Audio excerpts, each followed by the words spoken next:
Hey, Wonderhussy here, up in the same place I am every year this time of year, the Black Rock Desert in northern Nevada. Only this year, for the first time since 2009, I'm not going to the Burning Man Festival. That's right, because of the dang coronavirus, for the first time in its history, Burning Man was canceled. They had to refund everyone their ticket money, and hopefully they got their $1 million back from the feds for the permit. Anyway, once the news was announced that Burning Man was canceled, many so-called burners, whose entire existence is meaningless without this annual festival, were at a loss. I mean, there's people whose lives literally revolve around this thing, and going without it for a year is a huge blow. But word is, some of these despondent burners have decided to come up here anyway, official event or no. After all, the dry lake bed where Burning Man is held is public land, so it's open to anyone who wants to camp there. And if it's fewer than a certain number of people, you don't even need a permit. The only reason Burning Man has to get a permit is they have 80,000 people attending. But it's not just sad sacks with no lives who are coming up here this year. Some burners just want to see what Burning Man was like before the crowds, traffic, sanitation, and high ticket prices. See, Burning Man started as just a group of friends going to party out in the desert. But it was so much fun that every year more and more weirdos wanted to come, until eventually 80,000 people showed up, requiring permits and insurance, sanitation and infrastructure, and eventually it got to the point where a ticket now costs around $500. So some burners are just taking advantage of this unique opportunity to catch a glimpse of what Burning Man must have been like back in the old days, before all the rules and regulations. Now, meanwhile, rumors are also flying thick and fast that there's some kind of secret private party going on at the Geyser ranch over the weekend that Burning Man was supposed to happen. You might have seen photos of Geyser. It's this really cool multicolored geological formation made out of minerals from the hot spring water that spews out of the top, kind of like a psychedelic Old Faithful. Well, the people who run Burning Man teamed up and bought the property that the Geyser sits on, and now it's kind of like their private retreat. I mean, it's a fact that the Burning Man founders and their organization have made quite a bit of money over the years. I mean, think about it. $500 a ticket times 80,000 attendees. And while it definitely costs a lot to put on an event of this size, let alone in the middle of nowhere, there's likely a decent amount of cash left over every year. And on top of that, the organizers were asking those who had purchased tickets this year and who were seeking refunds to consider donating some or all of their ticket price to the organization. Now, in their defense, they do have a staff they have to pay whether or not the event gets canceled, but it just didn't sit right with many people. And now there's this rumor that the BM org, which is what they call the Burning Man organization, is having this secret private party at their private ranch on the same weekend Burning Man was supposed to have taken place. Now, as someone who's been going to Burning Man for the past 11 years straight, I was pretty curious about all of this myself. Now, I wouldn't really say I identify as a burner. I'm just someone who happens to enjoy psychedelics, costumes, absurdist art, and going to the Burning Man Festival. And I was kind of disappointed when they announced it was canceled. But to be honest, I was mostly relieved, because going to Burning Man as a non-millionaire or billionaire is a lot of work and a lot of stress. It's expensive and physically taxing, so taking a year off is actually kind of a blessing. I mean, in the past, my FOMO, that's fear of missing out, was always too strong for me to skip a year, so it was actually a huge relief when it was canceled. Well, guess what? FOMO strikes again. As soon as I heard there were people going out to the playa, as they call the giant dry lake bed where Burning Man is held, I wanted to see what was going on. I didn't necessarily want to go party, because I still think it's ethically questionable to gather in large numbers during a pandemic. So even though I do have some friends who are up here right now having a party, I'm going solo and having my own private Burning Man. I'm actually really interested to see how many people actually end up coming here and how they handle it. I mean, for one thing, there's not going to be any toilets. Say what you will about the BM org and their high ticket prices. At least they provide infrastructure, like porta potties. Anyone coming up here this year is either going to have an RV with a toilet, be willing to carry their poop home in a plastic bag, and or 5-gallon bucket filled with kitty litter, or just hold their poop in until they leave. I mean, it's not like you can dig a hole in the hard-packed dry lake bed to bury human waste. The ground is like concrete, so you have to have some means of dealing with your poo, and that right there seems like it'll weed out all but the hardiest. As for me personally, I'm only planning to spend one night, so I can definitely wait until I get to a gas station when I leave. Another thing I'm interested to see is how all these little communities along the way to the playa are responding to this rogue Burning Man. You know what I mean? Like on social media, most of the respectable legacy type burners are actively discouraging people from going up here, saying that the Native American tribes through whose reservations you have to pass to get to Burning Man don't want you there anyway. And I've seen photos posted showing road signs that say local traffic only and stuff like that, but I'm pretty sure those were just referring to Pyramid Lake, which is fully on tribal land, so they were able to close that off to visitors entirely. But the highways and the playa itself are not on tribal land, and in fact, I wouldn't be surprised if the local tribe wasn't looking forward to an uptick in business from people coming up here. I mean, many of these little communities earn a significant chunk of money off all these rich hippies coming and going to the playa every year. So having the event canceled was probably kind of a blow to their economies. Anyway, I'm up here on Nevada State Highway 447, about to roll up to the playa and see for myself what exactly is going on. Right now we're coming up on the little town of Empire, which used to be a company town for a gypsum mine in the area, but as far as I know, the mine and the town have been shut down for years, and they only open the one tiny little market in town once a year to service the crowds going to Burning Man. So it'll be interesting to see if it's open now. Yeah, man, look. It's closed. And then here's the plant. I don't know if it's operational or not. I mean, looks like a big old pile of gypsum to me out front. Oh, look, here's a bunch of Burning Man stuff. Oh, it's so depressing. Oh, look, they are still collecting trash. Wow. Interesting. That's how a lot of people out here make money. You know, they have 80,000 people coming through once a year. They've figured out every which way to milk a dime out of them. So they'll take your bags of trash on the way out of Burning Man, because there's no dumpsters up there. For $5 a bag, they'll take it off your hands and throw it away. You can dump your gray and black water from your RVs. They'll charge you for that. They'll buy your old bikes. A lot of these ranches out here rent storage space so that you don't have to lug, you know, people bring all this crazy stuff up to Burning Man every year. You don't want to drag it all the way up here and back every year. So a lot of bigger camps store their stuff on ranches here locally. So that's another way these little economies make money off Burning Man. Okay, now we're coming up on the little town of Gerlach, Nevada, which is the last town you pass through on your way to Burning Man, and it's your last chance to get gas and drinking water, but there's no stores there. I don't even think there's a dollar store or anything like that. It's a really small town, but there's usually a bazaar set up before Burning Man to take advantage of all that juicy hippie money. I'm not sure who runs the bazaar. I think it's a local ranch lady, and they sell all kinds of last minute accoutrements that you simply must have on the playa. But I seriously doubt any of that's here now. Let's see. Wow, it's quiet here. Gerlach's back to normal. I mean, my friends and I spent New Year's in Gerlach a couple years ago, and we noticed that there was a sticker, well, several stickers all over town, as a matter of fact, that said, "Is it October yet?" Which I think was a reference to, are all these goddamn hippies gone yet?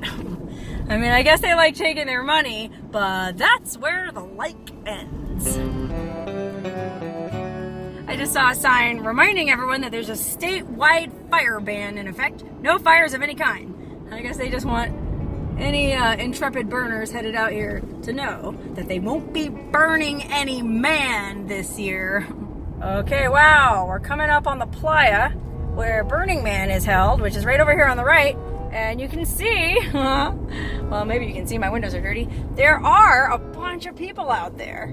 Actually, they're not as scattered as I thought they would be. You know what I mean? Like, I did read a news article about I don't remember if it was Reno, Gazette Journal. Somebody came up here and did a piece on what's going on this year, and they said that there were people socially distanced, you know, camping at spaced intervals. And I guess, to be fair, those are pretty spaced out, but dang, there's way more people up here than I thought there was gonna be.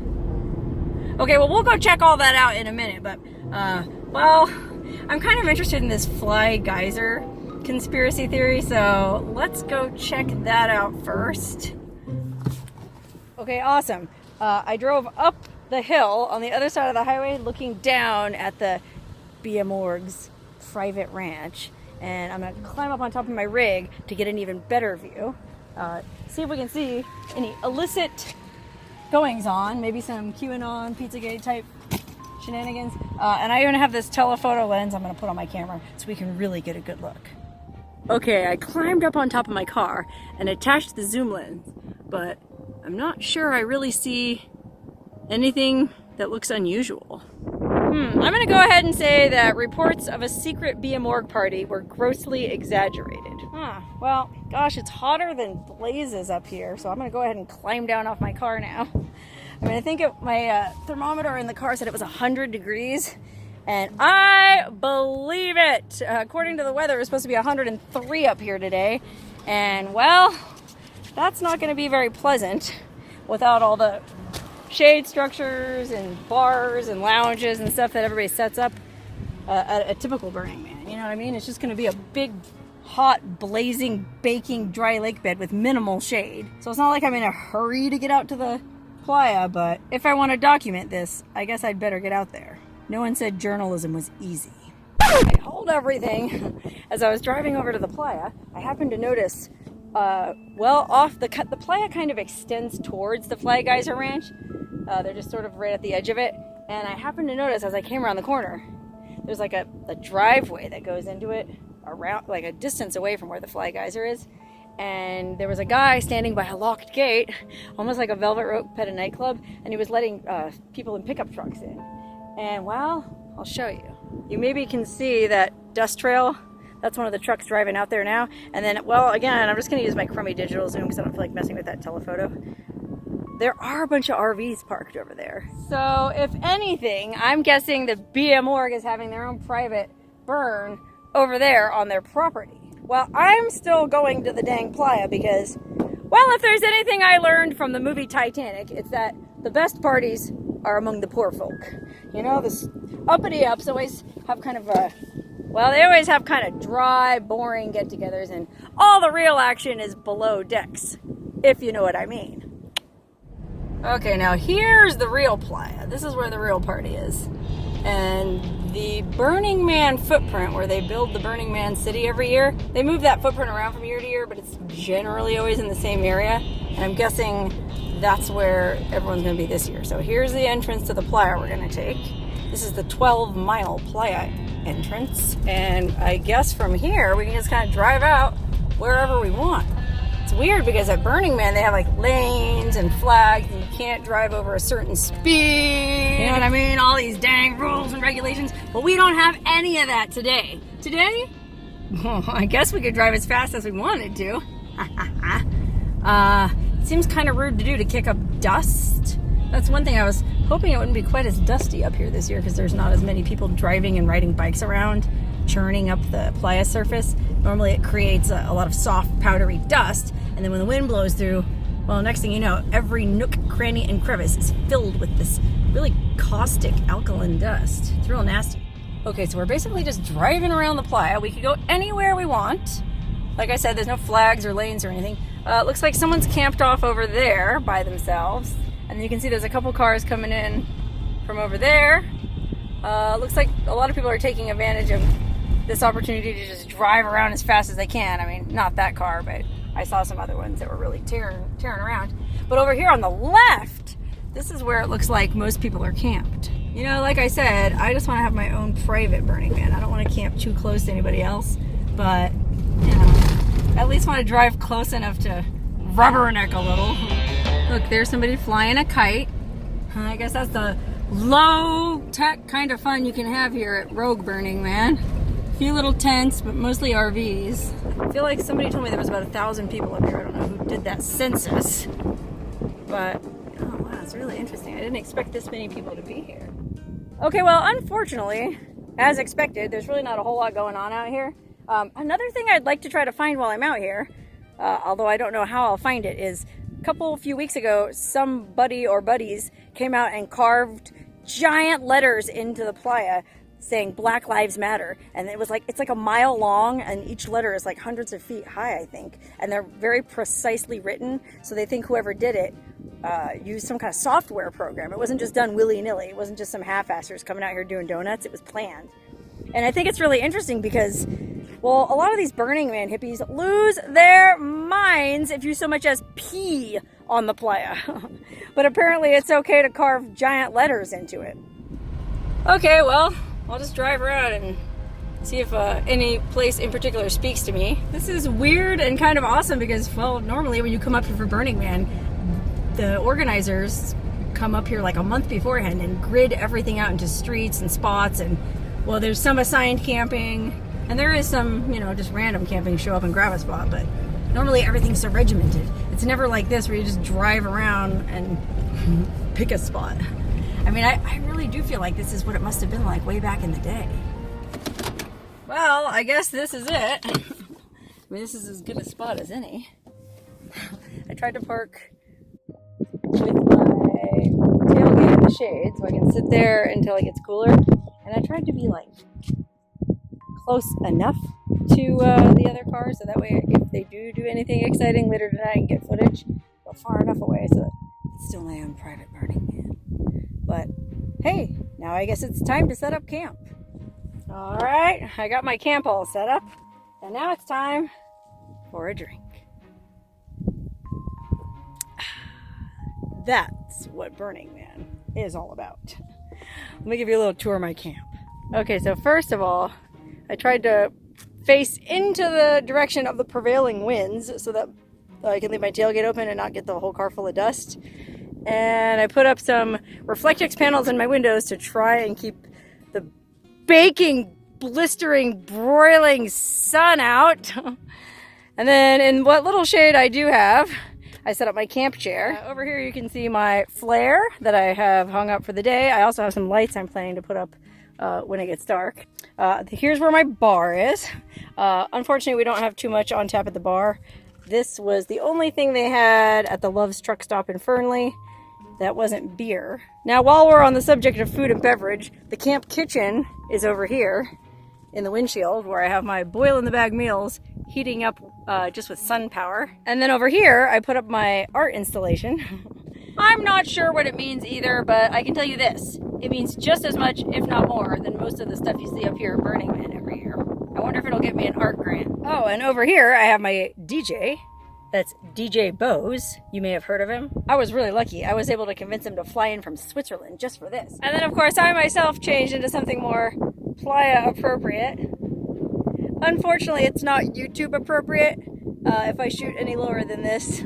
But I thought it was just the kind of thing to wear to Burning Man, so I changed into that. And, well, because it's so dang hot, I guess I'm just going to take my drink and sit in the shade here. And, well, do just like I do at the real Burning Man. Sit in the shade and drink and complain about how hot it is. Just like the old days. Well, the sun finally went down. And it's one of those beautiful twilights that are my friggin' favorite part of Burning Man. But there's still not really much going on, to be honest. I mean, to their credit, people are really social distancing, as far as I can tell. I mean, I've had a few people ride past my camp and wave or give me the thumbs up, but nobody tried to approach. Nobody tried to come too close. So I guess it was a good thing. So this is about the time of day when I would normally be, I'd probably be out at some art piece way out in deep playa, if you know what that means. Deep playa. is how they refer to the far reaches of the Burning Man perimeter. Anyway, one of the unfortunate side effects of Burning Man 2020 is because there's so few people here, there's actually still a pretty decent cell signal. And normally, there's a cell signal out here, but when 80,000 people roll in and start tapping into it, well, there's just not enough bandwidth. So there's typically no signal at Burning Man. But because there's only about 1,000 people here, there's pretty good signal. And well, unfortunately, I've just been sitting in the shade looking at my phone. And that might be part of the reason why I'm feeling just a little bit melancholy right now. Me and my lonely little camp way out on the edge of the universe. Or what feels like the edge of the universe.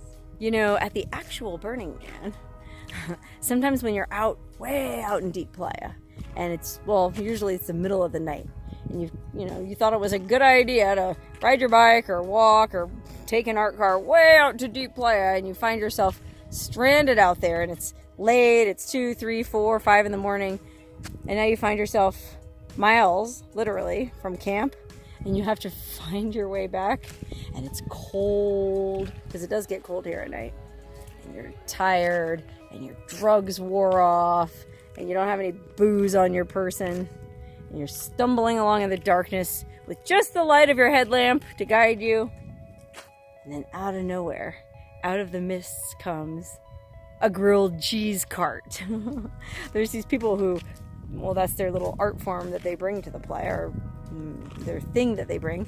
They make food, and they take it way out into some lonely, forgotten corner, and they just catch stragglers walking along, and they go, "Hey, brother, would you like cinnamon toast or grilled cheese or whatever it is?" I have run into some of the most amazing experiences while stumbling around the darkest, most deserted parts of the playa. Like one year, this is one of my favorite things that I ever found at Burning Man. One year I was with my brother, and he only came 1 year. But my brother and my sister and I think my sister's boyfriend, maybe a few other people, we were wandering around, and we stumbled on an Italian restaurant out here. Some enterprising burners had gone way out to some deserted stretch of the playa and set up little round tables with red and white check tablecloths.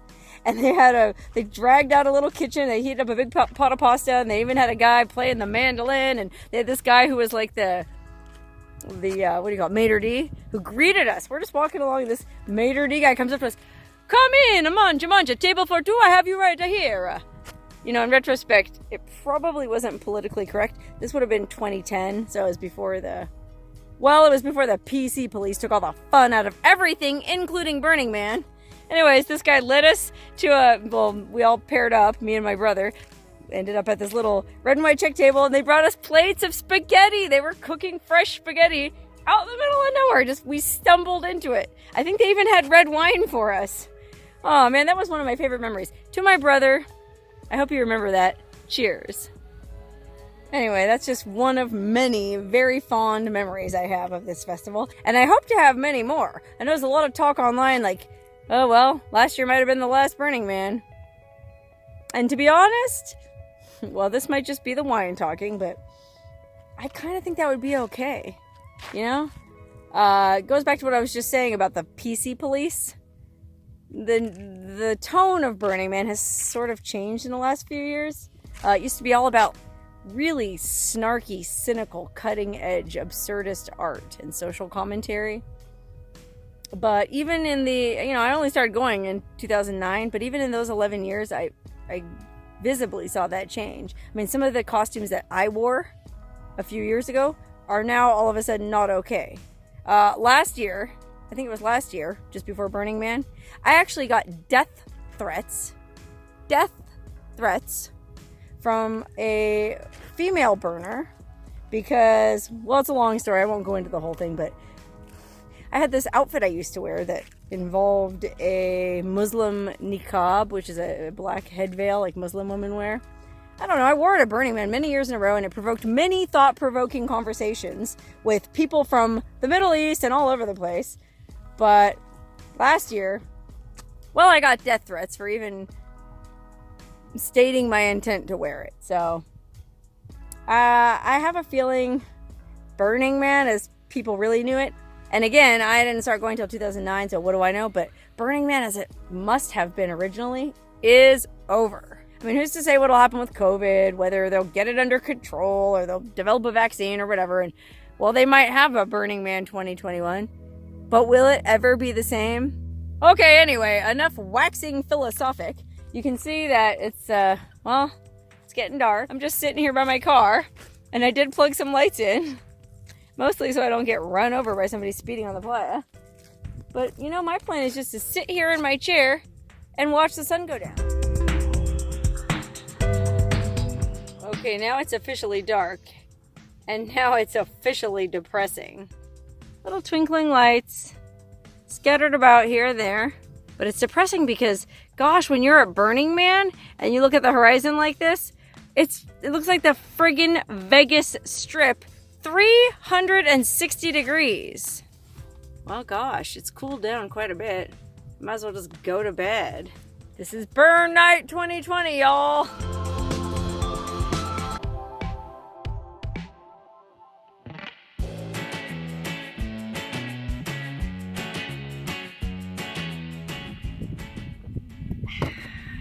Good morning. Well, I survived my night at Burning Man. It's really unlike other nights I've spent at Burning Man in one main respect, and that is it was so quiet. You know, there were a few camps over there, I think, playing music last night, but it was just a very faint sound in the distance, whereas normally at Burning Man, well, my trailer is usually vibrating from the oons, oons, oons, oons, boots and cats and boots and cats.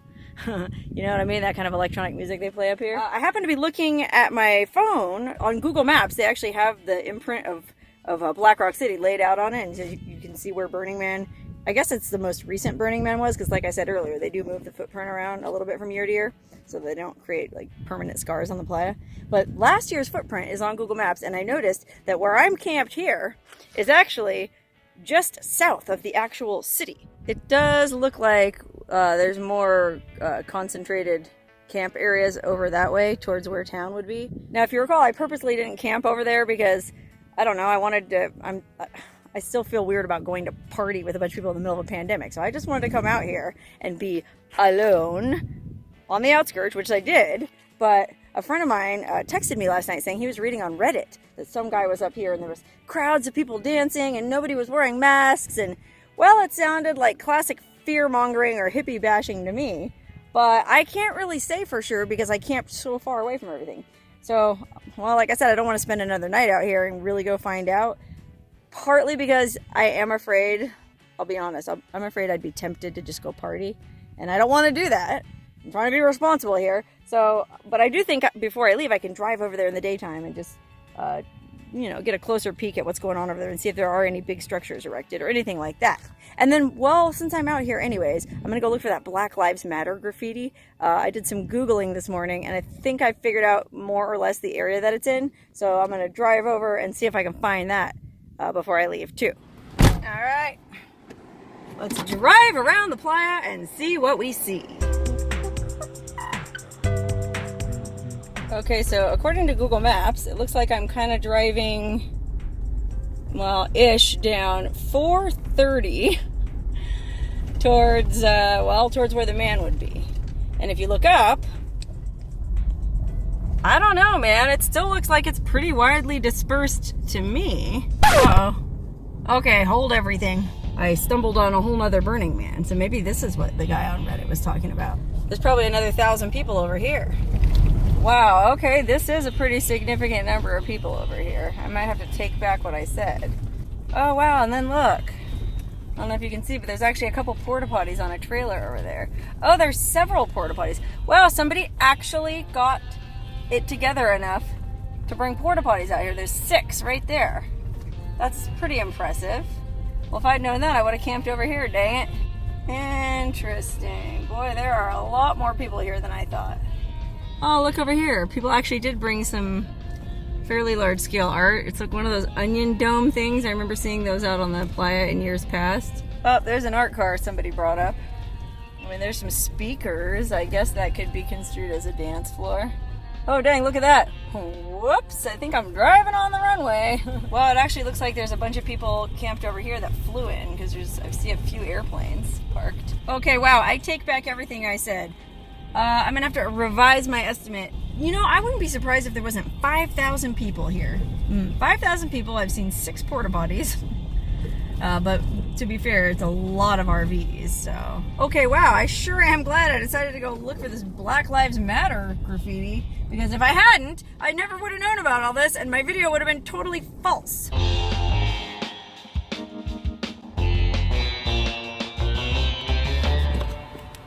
Well, gee, I don't know where this Black Lives Matter graffiti is. I mean, I've been driving around for a while now. I thought I had the GPS coordinates according to my research, but the lake bed started to get a little bit soft. And the last thing I want is to get stuck out here on this lake bed. So, unfortunately, I'm going to have to, well, abort mission.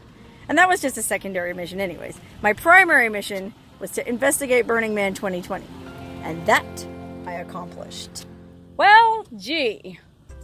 It's getting kind of hot. And I'm getting kind of sweaty and funky. And, well, I'm actually pretty wore out. In fact, I almost feel like I feel after going to the real Burning Man. The only difference being, well, I have a lot more money left in my wallet. In fact, I saved so much money going to my own private Burning Man that, well, if I wanted to, I could go into town and get me a suite at the Grand Sierra Resort in Reno. But I don't want to. I'm going to the mountains. I'm gonna go soak at a hot spring in the Sierra where I stop every year after Burning Man. Hey, why mess with a good formula? But I'm glad I came up here just to see for myself what was going on at Burning Man 2020.